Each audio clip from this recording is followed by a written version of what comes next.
The Lizard and the Monkey's Great Adventure.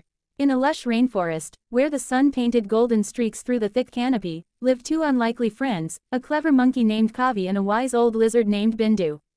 Kavi was the liveliest monkey in the jungle, always leaping from branch to branch, playing tricks, and chattering endlessly. Bindu, on the other hand, was slow-moving but full of knowledge, having lived for many years observing the secrets of the forest. One day, as Kavi was swinging joyfully through the trees, he heard a deep sigh from below. He looked down and saw Bindu resting on a warm rock, his scales glistening in the sun. "What's wrong, old friend?" Kavi asked, jumping down. Bindu sighed. "I have heard of a magical fruit that grows deep in the heart of the forest. They say it grants great wisdom and strength to those who eat it. But it is guarded by the fearsome King Cobra, and no one has ever dared to take it." Kavi's eyes lit up with excitement. "Then we must find it. Imagine how wise you could become, Bindu, and how strong I could be." Bindu chuckled. "It is not strength alone that will help us, little one. We will need patience and cleverness." And so, the two friends set off on their grand adventure. Through the Forest of Shadows. Their journey took them through the Forest of Shadows, a place where the trees grew so tall and thick that barely any sunlight reached the ground. Strange creatures lurked in the darkness, their eyes glowing like tiny stars. Kavi, always eager, jumped ahead, swinging from vines. But suddenly, he found himself tangled in a web, a giant spider's trap. "Bindu, help!" he cried, struggling against the sticky threads. Bindu, being smaller and more careful, crawled slowly to the edge of the web. He knew he wasn't strong enough to break the web, but he was smart. He spotted a colony of fire ants nearby and carefully nudged them toward the web. The ants, seeing the web as an obstacle, began biting and tearing at it. Soon, the web broke, and Kavi was free.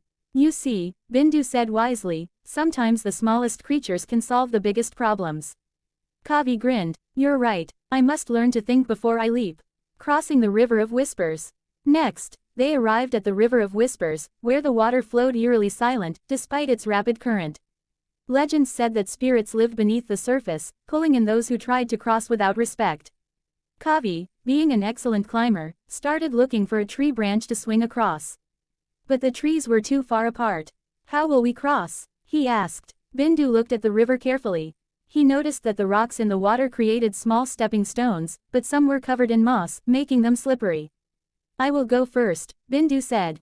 Being light and slow, he carefully tested each rock before stepping forward. Kavi followed behind, mimicking Bindu's patience. Halfway across, a strong gust of wind blew, and Kavi wobbled. He almost fell into the river, but Bindu quickly flicked his tail, wrapping it around Kavi's arm and pulling him back. They finally made it to the other side, safe and dry.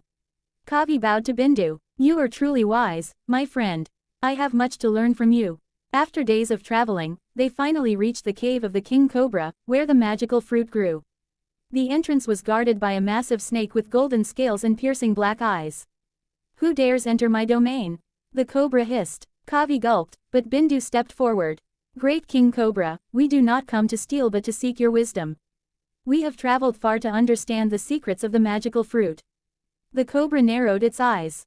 "Many have come before, trying to take the fruit by force. Why should I believe you are different?" Bindu nodded. "Because wisdom is not about taking, it is about understanding." The cobra studied them for a long time, then finally nodded. "Very well, I will ask you a riddle. If you answer correctly, you may take the fruit." He curled his body into a coil and spoke. "I have no legs, but I move with ease. I have no voice, but the wind carries my whispers. I can be found in the trees, the rivers, and the sky. What am I?" Kavi scratched his head, but Bindu immediately knew the answer. "You are the wind," Bindu answered. The cobra's eyes gleamed. "You are truly wise. Take the fruit and use it well." With that, he slithered aside, revealing the tree with the glowing magical fruit. Kavi and Bindu each took one, feeling warmth spread through their bodies as they ate. Kavi felt his mind open, his thoughts sharper than ever before. Bindu, though already wise, felt his body become stronger, his once slow movements now swift. They bowed to the King Cobra and made their way back home, forever changed by their great adventure. From that day on, Kavi used his cleverness instead of rushing into trouble, and Bindu, now faster and stronger, continued to guide him. They became legends of the rainforest, their story passed down for generations. And so, the lizard and the monkey proved that true wisdom is gained not just through knowledge, but through patience, courage, and friendship.